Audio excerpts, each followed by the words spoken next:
Have you ever dreamt of going on a wine tour in France and thought to yourself, I'd love to do that, but I have no idea where to begin? Hi, I'm Pascal Bernas with French Wine Explorers, and we help French wine lovers become connoisseurs with our immersive online classes and wine tours in France. So you've made the decision you want to go on a wine tour in France. Congratulations. What we're going to do is offer you 9 strategies to help ensure success when planning a wine tour in France. Now, the first thing that you can do, which is what many people do, is scour the internet for information. After going down about 3 rabbit holes, you'll quickly discover that there's a wide variety of information and a little bit of misinformation when it comes to planning a wine tour in France. So let's go over the main tips and tricks to better plan your trip abroad. The first tip or strategy that we recommend is to plan 6 to 9 months in advance. A successful trip requires proper planning, and proper planning cannot happen in a month. 6 to 9 months is what you're going to need to make sure that you have the time dedicated to planning a successful tour. Strategy number 2 is when to travel. Now, we usually recommend that you travel slightly off season or off season. Why is that? Because you just don't want to be with crowds. Crowds do not equal fun. Crowds do not equal joy. So think about going in the late spring, early summer, or in the fall. And if you really, really want to have the best experience, think about going in the early spring or the late fall. Those 2 times are the least in-demand times for wine tourists. So keep that in the back of your mind.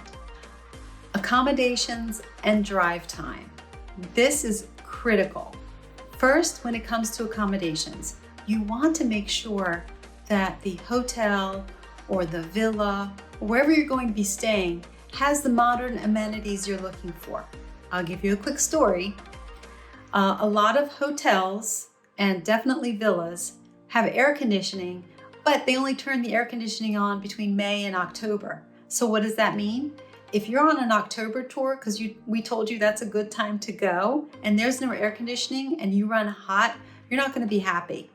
So it's really critical that you know exactly what you need to make sure you sleep well and rest well, and what the accommodations are going to offer you as far as modern amenities.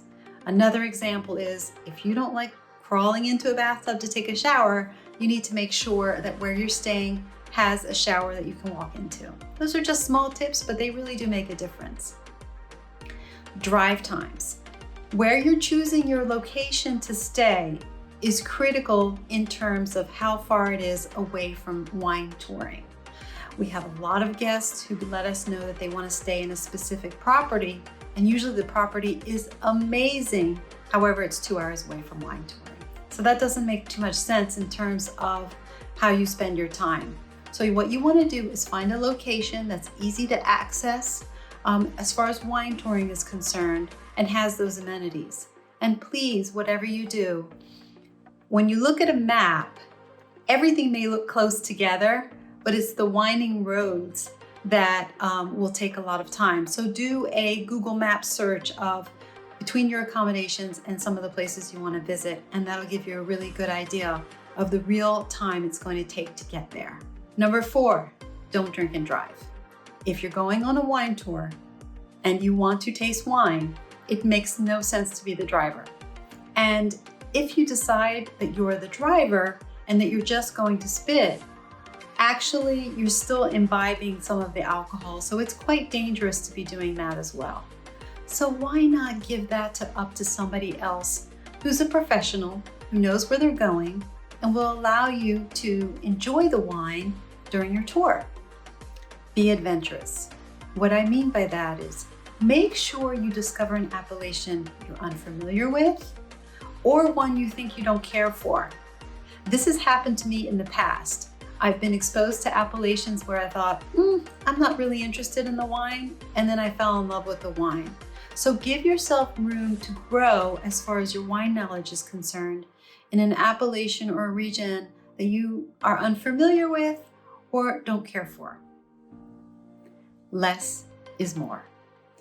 When it comes to quality wine touring, the quality of your visits is much more important than the quantity of your visits. So think about how much wine can you take in a day and what's the best way to have that wine. One of the tricks that we use is we'll do a wine tasting in the morning followed by a wine tasting lunch, because let's face it, wine tastes better with food. So that's a great way to expose yourself to wine that's enjoyable and relevant. Okay, so we've gone over the 5 strategies for planning a successful wine tour. Now let's go over the 4 strategies for a successful international trip, whether it's on a France wine tour or anywhere abroad. The first thing is what's in and what's out. What is out are bucket list trips, Instagram trips, and cover of magazine trips. What I mean by that is decide why you're going on your trip. The why is going to help fuel and determine the how. So for example, if you're going on a trip like a wine tour, maybe you'll have a mission behind it with the goal of, I would like to discover the Grand Crus of Champagne, for example. That's a good one to try.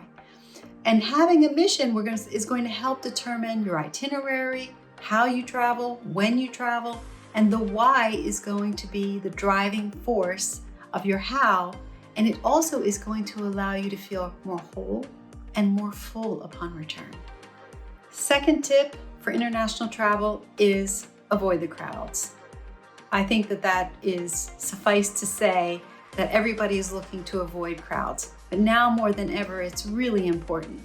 So, travel off-season will help you avoid crowds, for sure. Then travel to regions that are less in demand. The good news is wine country in France is not overrun by tourists. So there's a great possibility that you're going to avoid crowds if you're in a wine region in France. Another way to avoid crowds is to try a private experience. This could be a private estate visit with a winemaker. It could be a private lunch with a winemaker at an estate, or it could be a private tour.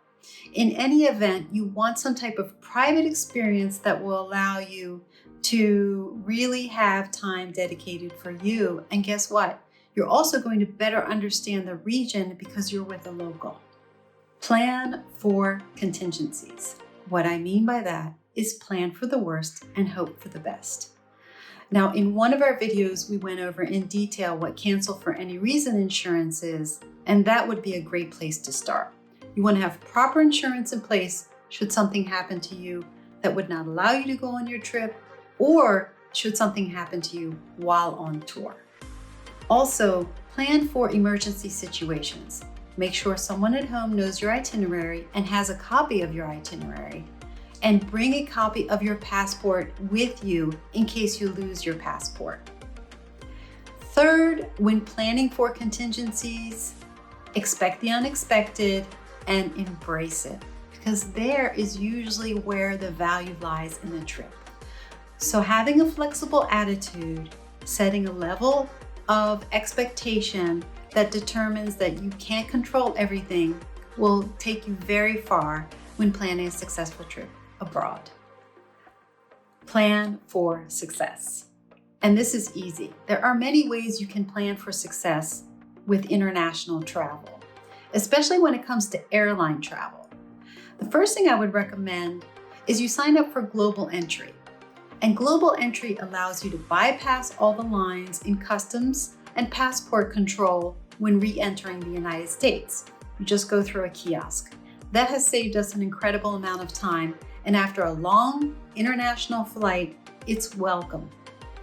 Another way to plan for success is to travel with only a carry-on. Now I know what you're thinking, that's impossible. It is not impossible. I actually have an entire video dedicated on how to travel with a carry-on, and I've been doing it for over 20 years. The third thing we recommend in helping you plan for success with an international flight is a VIP meet and greet at the airport. In your arrival country, somebody will actually meet you as you exit the airplane whisk you off to expedited passport and customs control, and help you with your luggage. So you feel a little bit like a rock star. But more importantly, after a long transatlantic flight, it is a necessity to have someone take you away and not have to worry about waiting in a line that could take you 2 hours to get through passport control. So let's recap the 9 strategies to help you plan a successful wine tour. You want to plan 6 to 9 months in advance. You want to go during a time that is not too heavily traveled to avoid the crowds. We don't recommend you drink and drive when you're on a wine tour. Less is more, quality over quantity. Do heavy research on your accommodations and your drive times. Bucket lists are out. Intentionality is in. Avoid crowds, but get to know the locals. Plan and anticipate problems. And plan for success. Thanks for watching. Don't forget, you can get our free guide to wine tasting like a pro. We've put the link in our comments. And please add comments. We'd love to hear from you. In the meantime, we say cheers and travel well. Take care.